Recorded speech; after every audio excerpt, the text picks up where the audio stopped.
수요예배 나오신 여러분 모두에게 하나님의 은혜와 평강이 가득하시기를 주님의 이름으로 축복합니다. 사도행전 16장은 독특하고 재미있고 인상적인 내용들이 참 많이 있습니다. 중에 하나님의 성령의 이끄심을 따라 빌립보 교회가 세워지는 과정들이 보여지고 또 기록되고 있습니다. 드로아 환상을 통해서 비전을 통해서 마케도냐로 떠났고 2차 전도 여행이 시작되고 있습니다.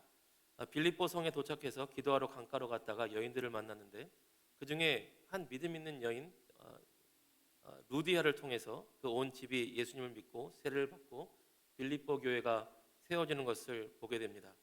근데 우리가 25절부터 읽었는데요, 갑자기 사도 바울이 감옥에 가 있는 장면으로 시작을 하게 됩니다. 그래 다 읽진 않았는데 앞부분은 이 부분을 조금씩 읽어가면서 보려고 합니다. 감옥에 왜 갔을까요? 아시는 분은 아시겠지만 우리 성경을 조금씩 앞부분 내용도 읽어가면서 보려고 합니다.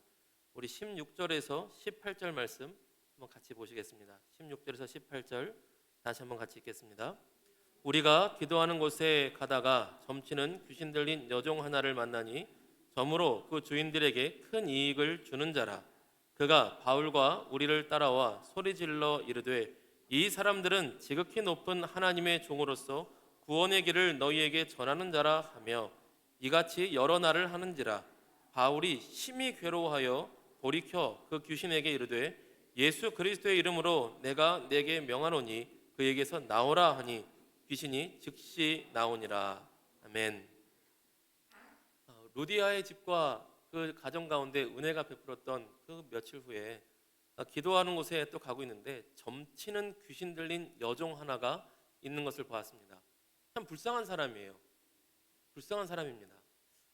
귀신 들린 것이 정신병하고 비슷하겠지만 사실 모든 정신병이 귀신 들렸다고 하는 것이 아니라 정신질환은 정신질환이 있고 아주 드물지만 극히 드물지만 분명히 귀신 들림의 현상도 있습니다.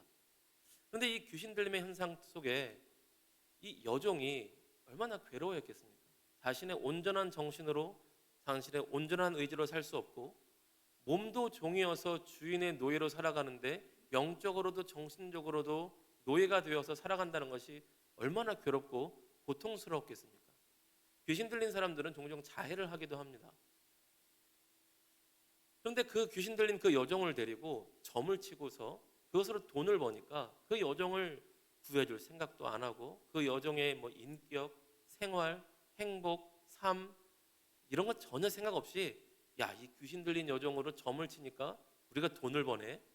주인이 그렇게만 살아왔던 것입니다. 그런데 이 귀신 들린 여종이 바울과 실라를 딱 보고 귀신같이 알아봤습니다.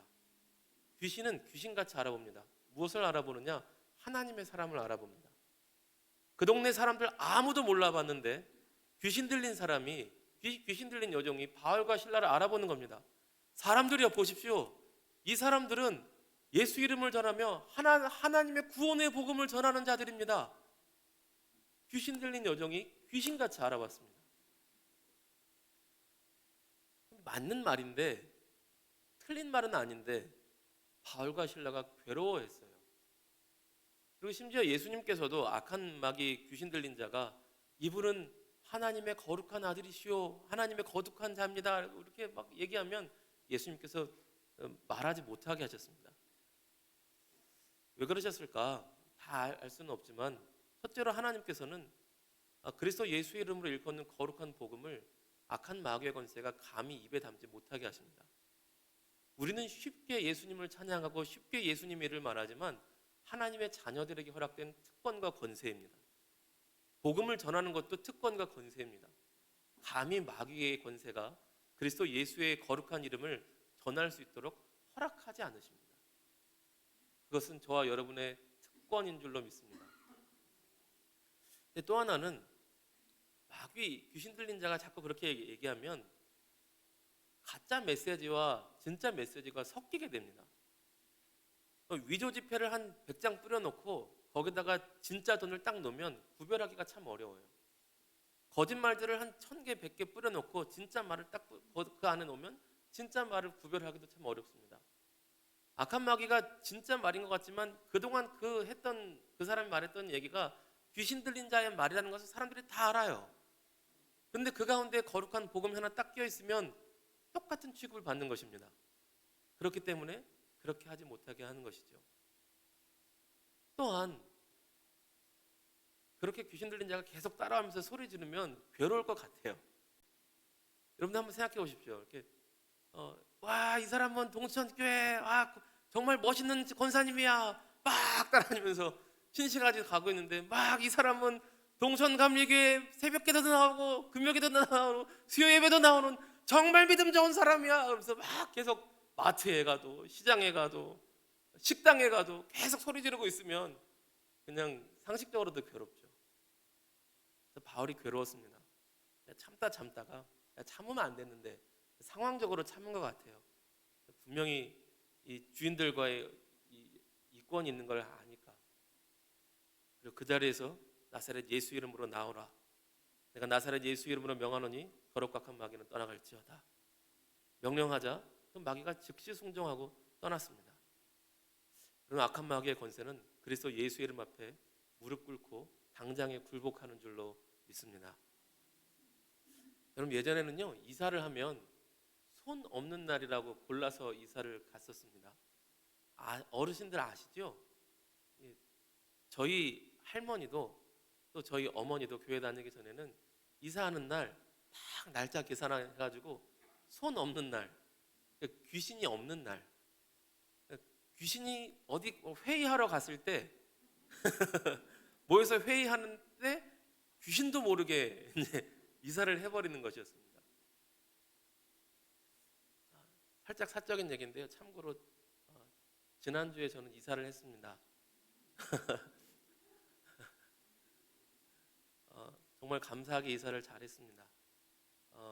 너무나 깨끗하고 너무나 좋은 집을 동천교회에서 마련해 주셔서 저와 저희 아내와 저희 아이들이 하루에도 몇 번씩 감사하며 지내고 있습니다. 사적인 얘기지만 이 자리를 빌어서 너무나 좋은 사택을 마련해 주신 담임 목사님과 모든 성도님들께 감사의 인사를 드립니다.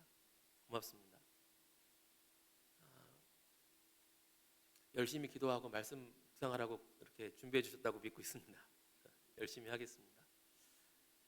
근데 저는 이사하러 갈 때 예수 믿는 사람은 그런 손 날짜 잡으면 안 되잖아요. 근데 이번에는 안 그랬지만 전도사 때 저도 날짜를 계산을 했습니다. 왜 날짜를 계산했냐면 사람들이 생각하기에 이사하면 안 된다는 날을 골라서 이사를 다녔어요. 그날은 한가하고 좀 더 쌉니다. 귀신이 있어서 이사하면 안 된다는 날, 그날 제가 가겠습니다. 저와 여러분은 그리스도 예수 이름 안에 권세 있기 때문에 그런 것이 있을지라도 혹시 누가 이 글을 100번 전하지 않으면 저주를 받습니다. 이런 얘기를 하더라도 흔들릴 필요가 없습니다. 우리는 그리스도 예수 안에 모든 저주가 다 떠나갔으며 그리스도 예수 이름으로 모든 악한 마귀의 권세가 다 굴복하고 떠나는 줄로 믿습니다. 악한 마귀의 권세를 떠나게 하려고 마귀를 쫓는 일에 너무 집중 안 하셔도 됩니다. 언젠가도 말씀드린 것 같지만 어둠은 빛이 비치면 어둠은 떠나갑니다. 빛 대신 예수 그리스도를 모시면 됩니다. 예수님께 집중하면 됩니다. 예수님을 경배하고 예수님을 찬양하고 기도를 해도 예수님 중심, 찬양을 해도 예수님 중심, 구약 성경을 봐도 예수님 중심, 신약 성경을 봐도 예수님 중심. 그렇게 빛 대신 예수 그리스도를 내 마음에 모시고 예수님을 경배하며 살아갈 때에 빛 앞에 어둠이 떠나가고 그리스도 예수의 이름과 함께 했을 때 모든 악한 마귀 권세가 다 떠나갈 줄로 믿습니다. 이 여종이 귀신이 떠나가자 더 이상 예전처럼 점을 칠 수가 없었어요. 점을 못 치니까 이 주인들이 돈을 벌 수가 없는 겁니다. 돈을 못 벌어서 화가 났어요. 화가 나니까 바울과 실라를 그냥 둘 수가 없는 겁니다. 내가 부자가 되고 더 부자가 되려고 그랬는데 바울과 실라 이 인간들 때문에 점을 못 치게 됐고 더 이상 돈을 많이 못 벌게 됐네. 화가 났습니다. 그 여종이 구원을 받고 자유를 얻고 행복을 누리고 이런 건 아무 상관도 없어요. 돈을 더 못 벌게 됐네. 이것만 생각이 있는 것입니다. 그래서 가만히 둘 수가 없어서 바울과 실라를 고발하는데요. 바울과 실라 때문에 귀신이 떠나가고 예수 믿게 됐다 이렇게 고발할 수가 없잖아요. 다른 핑계를 대는 겁니다. 우리 19절에서 21절 말씀 한번 같이 보시겠습니다.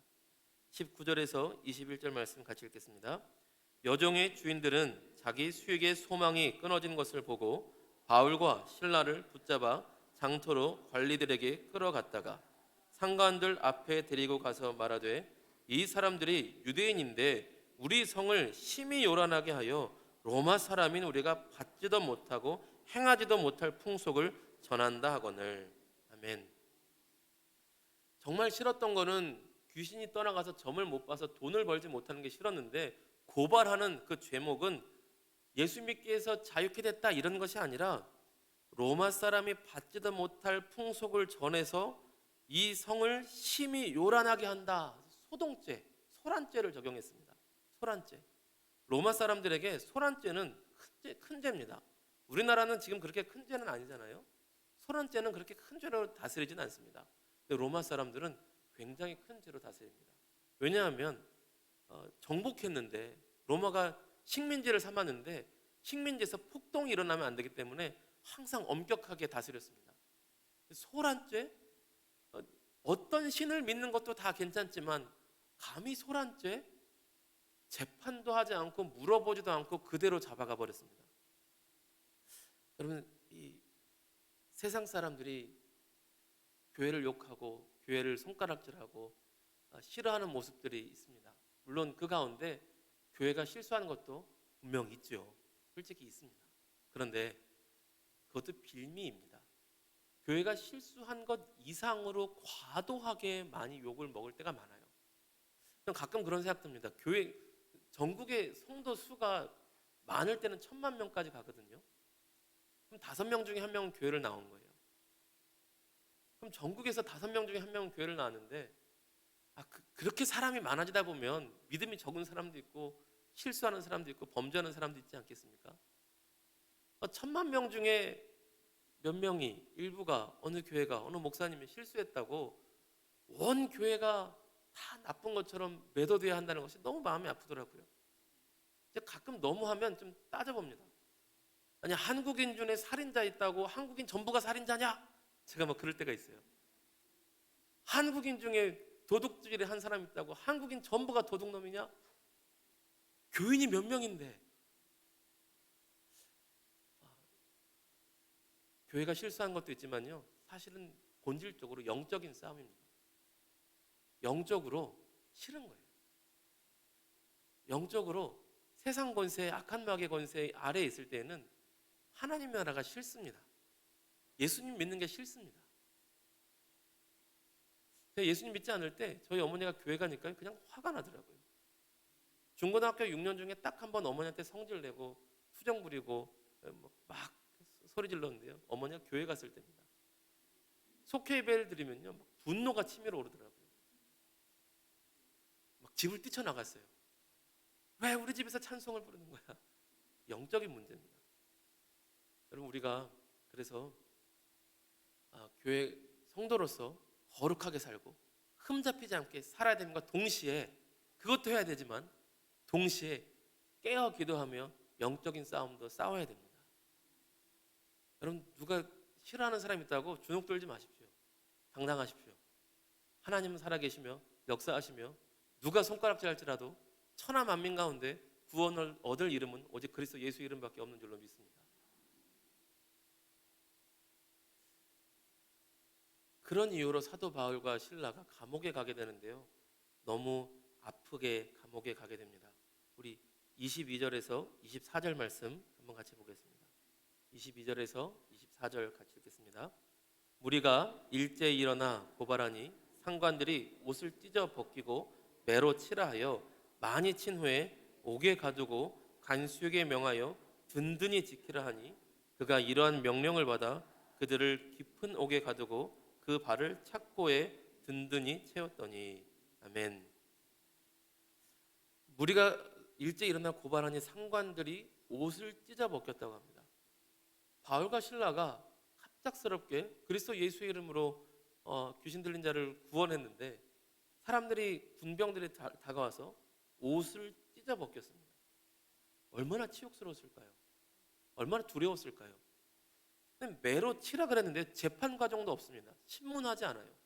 경찰이 와서 물어보지도 않습니다. 누가 잘못한 겁니까? 누구 말이 맞습니까? 물어보지도 않고 매로 치라 하는데요. 23절 보니까 많이 쳤다 그래요. 태장인데 이 당시에는 전문으로 때리는 그 간수가 있었다고 합니다. 어떻게 때리면 더 아픈지 아는 거죠. 그런데 보통은 유대인들이 소란죄를 일으키면 40대나 40에 하나 감한 매를 맞았다고 하는데 보통 한두 대 맞아도 살이 터진다고 하는데요. 여기는 많이 맞았대요. 많이 맞았다는 것을 이 주석을 보니까요. 예, 헬라어로 보면 에켈리온이라고 하는데 미완료 동사라고 이제 학자들이 이제 연구를 했더라고요. 무슨 의미인가 봤더니 완료가 되지 않고 많이 맞은 겁니다. 미완료 동사. 그 말은 언제 끝날지 모른 채 계속 때렸다는 겁니다. 그게 많이 맞았다는 뜻이었어요. 그러니까 때리는데 상관이 됐다 그만해라 라고 해야 되는데 더해 더해 더해 계속 맞았다는 겁니다. 이 얘기는요, 때리다가 죽으면 죽이지 뭐 하는 생각으로 바울과 실라를 그렇게 매를 쳤다는 뜻입니다. 그리고 감옥에 가두고 두 발을 착고에 든든히 세웠다는데요. 착고라는 것이 발이 있으면 그 가운데 나무판인데 조그만 나무가 아니라 뭐 유물 같은 걸 보면 어떤 착고는 이렇게 발을 크게 벌려야 할 만큼 큰 나무에다가 이제 두 다리를 묶어놨다고 합니다. 그런데 그 감옥은 깊은 옥에 가둬놨다 그래요. 이 깊은 옥이라는 것이 로마인들은 이 시내 한가운데도 감옥이 있었는데 세 종류의 감옥이 있었다고 합니다. 첫 번째는 햇볕도 볼 수 있고 공기도 통하는 그냥 보통 감옥. 보니까 커뮤니오라 이렇게 써 있더라고요. 두 번째 감옥은 중간에 내실이라 그래서 안쪽에 있어서 빛도 잘 안 들어오고 깜깜하고 어두운 감옥, 인테리오라라고 써 있더라고요. 그런데 지하에 아주 깜깜하고 습하고 험한 감옥이 있었는데요. 이 감옥은 사형수들을 수감하는 감옥이라고 합니다. 툴리아눔이라고 이제 주석에 써 있던데요. 깊은 감옥에 가뒀다는 것은 사형수들이 있는 감옥, 그런 감옥에다가 바울과 실라를 가둬놨다는 것입니다. 이게 무슨 일입니까? 분명히 하나님의 인도하심에 순종해서 왔습니다. 성령의 이끄심에 순종하며 왔습니다. 복음 전했습니다. 나쁜 일 한 거 없습니다. 그런데 이렇게 매맞고 옷이 찢기고 사형수와 같이 감옥에 갇히는 일이 벌어졌다는 것입니다. 여러분, 하나님 나라 확장은 이런 십자가의 길이 있더라고요.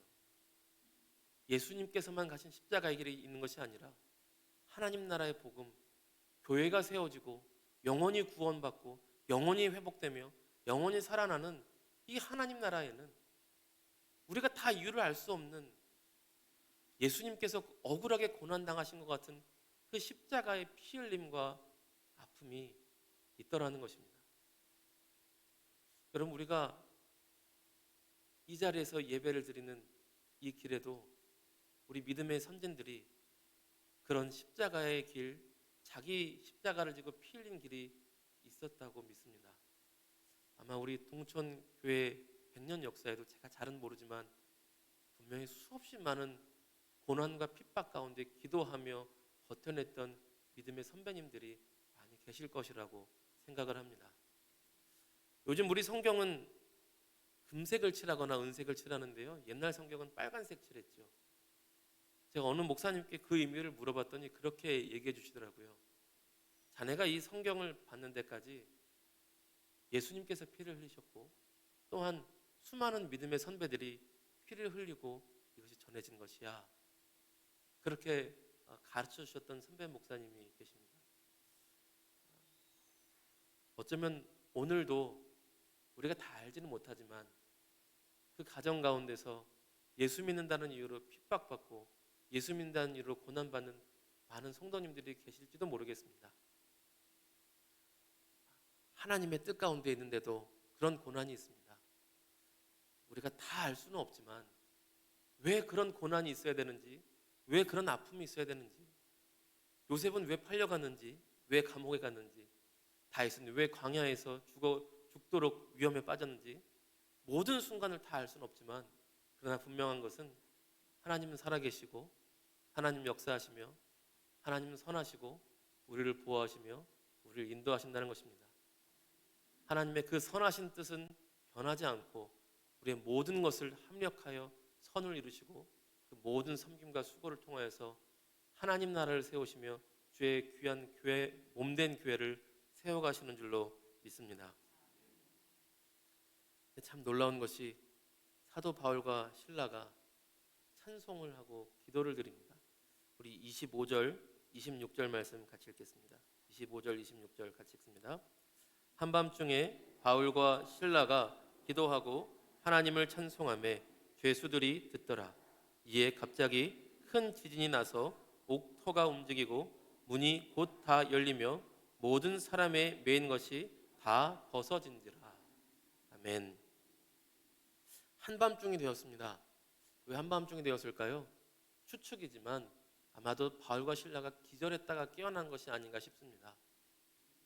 말 한마디도 기도 한마디도 할 수 없는 상태여서 간신히 기도 한마디 무릎 트고 다 욱신거리는 몸으로 기도 한마디 할 수 있을 때가 이제 한밤중이 된 것으로 추측을 합니다. 그리고 기도를 했습니다. 무슨 기도인지는 모르겠습니다. 저는 기도를 한 것도 기적인 것 같습니다. 보통은 원망하지 않겠습니까? 하나님 이게 뭡니까? 그러지 않을까요? 그런데 기도가 나왔어요. 아마도 사도 바울과 같은 사람은 내가 죽어도 기도하리라라고 결단한 사람인 것 같습니다. 무슨 기도했을지는 모르겠지만 제 수준으로 보기에 인간적인 마음으로 탄식하며 애통하는 기도를 했을지도 모르겠다는 생각을 해봅니다. 야고보서 5장 13절 보니까요, 제가 읽어드릴게요. 너희 중에 고난당하는 자가 있느냐? 그는 기도할 것이요 즐거워하는 자가 있느냐? 그는 찬송할지니라. 이렇게 말씀하십니다. 고난 가운데, 아픔 가운데 기도했을 것입니다. 시편에 수많은 억울한 탄식의 기도를 생각하며 기도했을 수도 있겠다라는 추측을 해봅니다. 근데 더 놀라운 것은 기도로 끝나는 것이 아니라 찬송으로 바뀌었다는 것입니다. 그 가운데 어떻게 찬송할 수 있을까? 그 가운데 어떻게 하나님을 경배할 수 있을까? 기도하는 사람이 찬송할 수 있습니다. 기도하는 사람이 경배할 수 있습니다.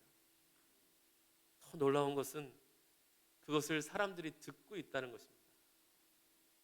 우리가 예수 잘 믿는데 고난당할 때 사람들은 우리를 봅니다. 우리를 듣습니다. 야, 너는 새벽기도 그렇게 열심히 하는데 그렇게 하는 일이 안 되니? 너는 금요기도까지 그렇게 나가는데 뭐 몸도 아프고 하는 일이 안 되니? 그런 일들도 말을 하더라고요. 그런데 그 다음을 봅니다. 기도했는데 아픈 것, 기도했는데 사업이 안 되는 것, 예배드리는데 고난 있는 것, 그 자체보다도요, 그 다음을 보더라고요. 그 다음에 똑같이 원망하고 똑같이 불평하며 똑같이 술 취하고 똑같이 방탕하면 사람들이 그래 교회 다녀도 별것 없지, 너나 나나 똑같지 하는 수준으로 멈추게 됩니다. 그게 죄는 아닌데요, 범죄는 아닌데요, 사람들 보라고 우리가 기도하고 찬송할 것도 아니지만 사람들 그렇게 듣더라고요. 근데 기도할 때 찬송하게 되고 기도할 때 예배하게 됩니다.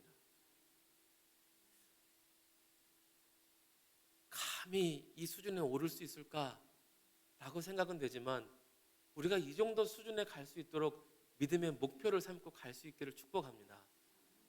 고난이 있고 때로는 억울하고 때로는 애통하며 때로는 슬픔이 있고 때로는 고통이 있지만 이유를 알 수 없는 억울함이 있을 수도 있지만 그러나 그 가운데 기도하기로 결단하고 기도 가운데 하나님 능력 주셔서 하나님 찬송하고 경배할 수 있는 거룩하고 복된 능력 있는 하나님을 기쁘시게 하는 바울과 실라 같은 거룩한 하나님의 사람들이 다 되시기를 주님의 이름으로 축복합니다. 여러분, 그렇게 찬양하고 기도할 때요, 신기한 일이 벌어졌습니다. 우리 25절, 26절입니다. 25절, 26절 같이 읽겠습니다. 시작. 한밤중에 바울과 실라가 기도하고 하나님을 찬송하며 죄수들이 듣더라. 이에 갑자기 큰 지진이 나서 옥토가 움직이고 문이 곧 다 열리며 모든 사람의 매인 것이 다 벗어진지라. 아멘. 갑자기 참 신기하게도 뜻밖의 지진이 나서 옥토가 흔들리고 감옥문이 다 열렸습니다. 하나님을 경배하고 찬송하는 자에게 그 막힌 것이 열리게 되는 줄로 믿습니다. 혹여 이렇게는 생각하지 않으셨으면 좋겠어요. 찬송하고 기도하면, 기도하고 찬송하면 지진이 납니다. 이렇게는 생각하지 않으셨으면 좋겠습니다. 기도하고 찬송한다고 무조건 지진이 나고 무조건 감옥이 열리는 것은 아니지만, 우리가 확실히 알 수 있는 것은 상황과 상관없이 모든 상황 속에서 하나님을 경배하기로 결단하며 하나님 나라 위에 살아가는 자들에게 우리가 알 수 없는 방법으로 하나님께서는 길을 여신다는 것입니다. 우리가 생각할 수 없는 방법으로 하나님은 길을 여십니다. 하나님은 광야에도 길을 여시는 하나님이신 줄로 믿습니다. 하나님은 홍해 가운데도 길을 여시는 분이신 줄로 믿습니다. 우리의 생각과 우리의 판단과 우리의 수준으로 알 수 없지만, 모든 상황 가운데 어떠한 역경과 고난 가운데도 기도하며 찬송하며 경배하기로 결단하는 자에게 하나님께서는 문을 여시고 하늘의 신령한 길을 열어주실 줄로 믿습니다. 그런데 바울과 실라가 도망가지 않았어요. 어쩌면 그 자리에 너무나 강력한 하나님의 임재가 있었기 때문일까요? 죄수들도 도망가지 않았습니다. 두려워 떨었다는 것 같아요. 이 지진과 이 감옥문이 열린 것은 운이 좋은 게 아니야. 특별한 일이 있는 거야. 간수가 자다가 깼는데 감옥문이 열려서 자결하려고 합니다. 왜냐하면 죄수를 잃어버리면 그 죄수의 죄값을 자기가 치러야 되거든요. 자결하려고 합니다. 지진 때문에 그러면 죄값을 많이 안 받을 수 있는데 이 사람이 좀 강직했던 것 같아요. 자결하려고 합니다. 사도 바울이 말려요. 그러지 마라. 너의 생명을 해하지 마라. 우리가 다 여기 있다. 죄수 하나도 도망가지 않고 다 여기 있다. 그러니까 간수가 오히려 벌벌벌 떨며 사도 바울과 실라 앞에 옵니다. 그리고 깨달은 거예요. 내가 간수였지만 오히려 난 세상에 갇힌 자였고, 이들은 죄수였지만 영광의 무언가에 자유로운 사람들이구나. 그래서 묻습니다. 선생들이요, 내가 어떻게 해야 구원을 받겠습니까? 로마 간수가, 로마 군병이 방금 전까지만 매 맞고 잡혀있던 죄수에게 꿇어 엎드려 벌벌 떨며 묻습니다. 선생들이요, 내가 어떻게 해야 구원을 받겠습니까? 말씀 같이 읽어보실까요? 27절에서 32절까지 말씀 같이 읽겠습니다. 27절에서 32절까지 말씀 같이 읽습니다. 간수가 자다가 깨어 옥문들이 열린 것을 보고 죄수들이 도망한 줄 생각하고 칼을 빼어 자결하려 하거늘 바울이 크게 소리질러 이르되 내 몸을 상하지 말라. 우리가 다 여기 있노라 하니 간수가 등불을 달라고 하여 뛰어들어가 무서워 떨며 바울과 실라 앞에 엎드리고 그들을 데리고 나가 이르되 선생들이여 내가 어떻게 하여야 구원을 받으리까 하거늘 이르되 주 예수를 믿으라. 그리하면 너와 내 집이 구원을 받으리라 하고 주의 말씀을 그 사람과 그 집에 있는 모든 사람에게 전하더라. 아멘. 바울과 실라가 매맞고 힘든 것도 아픔이었지만 그 십자가를 통해서 로마 군병에게 복음을 전할 기회가 생겼습니다. 사도 바울은 이때 더욱더 명확히 알게 된 것 같아요. 내가 감옥에 있는 것도 유익하고 내가 죽는 것도 유익하고 내가 매를 맞는 것도 유익하구나. 이것을 통하여서 복음이 증거되고 하나님 나라가 증거된다는 것을 더욱더 체험하며 알게 되었던 것 같습니다. 그리고 증거합니다. 주 예수를 믿으라. 다른 누구가 아니다. 황제도 아니고 너도 아니고 돈도 아니고 권력도 아니며 너의 권세도 아니고 누구의 권세도 아닌 주 예수를 믿으라. 주 예수 외엔 구원 얻을 자가 없다. 주 예수를 믿으라. 그가 너와 나의 모든 죄의 짐을 대신해서 죽으셨고 우리를 자유롭게 하셨노라. 여러분, 오직 예수 그리스도 이름만이 구원의 능력인 줄로 믿습니다.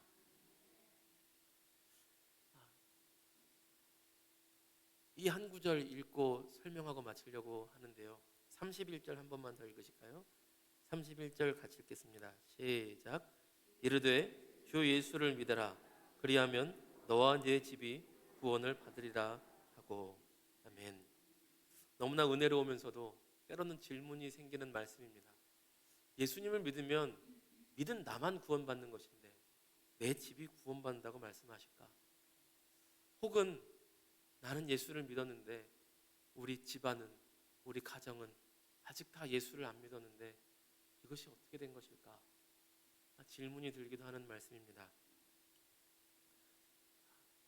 하나님께서는 마치 한 알의 씨앗을 심듯 그 사람을 통하여서 그 집안에 구원의 생명력이 퍼져가게 하십니다.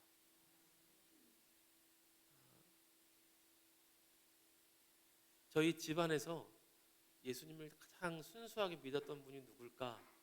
그리고 처음 제대로 교회 나갔던 사람들 말고 처음으로 제대로 믿었던 사람이 누굴까? 돌이켜보면 제가 보기에는 저희 외할머니께서 처음으로 교회를 잘 나가셨습니다. 저희 외할머니는 젊을 때, 아주 젊을 때 저희 어머니가 초등학교 5학년 때에 중풍이 걸리셨습니다. 그때 외할아버지는 돌아가신 충격으로 외할머니께서는 중풍에 걸리셨다 그래요. 젊은 나이셨겠죠. 몸을 잘 못 가누시는 겁니다. 그리고 그 몸을 잘 못 가누시는 그 불편한 몸으로 교회를 다니셨어요. 그런데 집안 식구들 아무도 그것을 대단하게 여기지 않았습니다.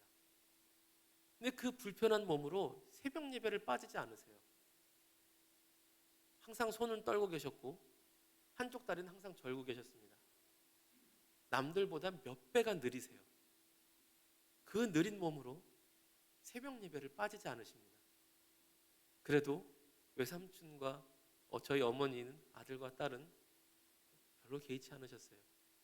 아이고 노인네, 저거라도 해야지. 저거라도 해야지. 취미생활로. 다른 취미생활 뭐 하겠어. 저거라도 해야지. 그리고 열심히 절에 다닌 것이 저희 외삼촌과 외숙모와 저희 어머니였습니다. 심지어 그렇게 평생 새벽 기도를 다니셨는데요. 참 애처롭게도 장례식조차 불교식으로 드렸습니다. 안타깝죠. 참 무의미할까? 결론으로는 저희 외삼촌은 안수집사가 결국은 되었고 저희 외숙모도 노방전도하는 할렐루야 권사님 되셨고 저희 어머니를 통하여서 저는 예수를 믿고 목회자가 되었습니다. 한 알의 씨앗처럼 저희 외할머니의 기도를 하나님께서는 외면하지 않으셨습니다. 주 예수를 믿었고 그 집이 구원에 이르는 여정이 시작된 것입니다. 외할머니 생각보다는 오래 걸렸을지는 모르겠어요. 그런데 이 말씀은 반드시 이루어질 줄로 믿습니다. 지금도 눈물로 가족 구원을 위해서 기도하는 분들이 있으실 줄 아는데요. 위로의 말씀을 드리고요. 포기하지 마시고 끝까지 기도하십시오. 하나님께서 반드시 그 가정과 그 가문에 생명의 역사를 이루실 줄로 믿습니다. 말씀을 정리하고 마치겠습니다. 오늘 성경 말씀처럼 하나님은 살아계시고 역사하시며 선하시며 오늘도 그 선하신 뜻과 지혜로 우리를 이끄시고 합력하여 선한 지혜로 우리를 돌보시고 이끄시는 줄로 믿습니다. 그 하나님 온전히 의지하며 하나님 경배하며 하나님을 기쁘시게 하는 거룩한 하나님의 백성들이 다 되시기를 주님의 이름으로 축복합니다. 기도하겠습니다.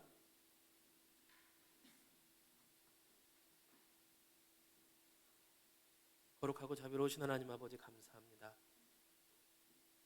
주 예수를 믿으라. 그리하면 너와 내 집이 구원을 받으리라.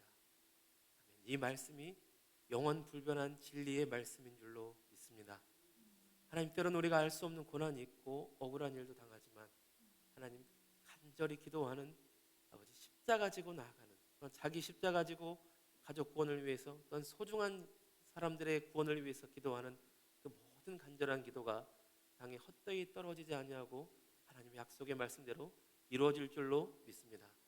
아버지, 때로는 우리가 고난이 있어도, 억울한 일이 있어도 아버지, 우리의 믿음이 성장하고 자라 우리 사도 바울과 실라처럼 기도할 수 있도록 결단하며 나아가길 원합니다. 아버지, 이렇게 기도할 때에 아버지, 우리에게 찬송을 주시고 하나님의 크신 영광의 기쁨을 주셔서 온전히 하나님을 경배하며 하나님을 기쁘시게 하는 거룩하고 복된 하나님의 백성들이 다 되게 하여 주시옵소서. 이면수 권사님, 감사의 예물 드립니다. 범사에 감사합니다는 제목으로 감사의 예물 드립니다. 감사로 하나님 앞에 영광 돌려오니 감사 제목이 더 많아지게 하시고 더 하나님 앞에 영광 돌릴 수 있는 복된 가정과 가문 되게 하여 주시옵소서. 주께서 오늘도 또 영원토록 우리와 함께 하심을 감사 찬양드리며 너무나 좋으신 우리 구주 예수 그리스도의 이름 받들어 감사하며 기도 올리옵나이다. 아멘.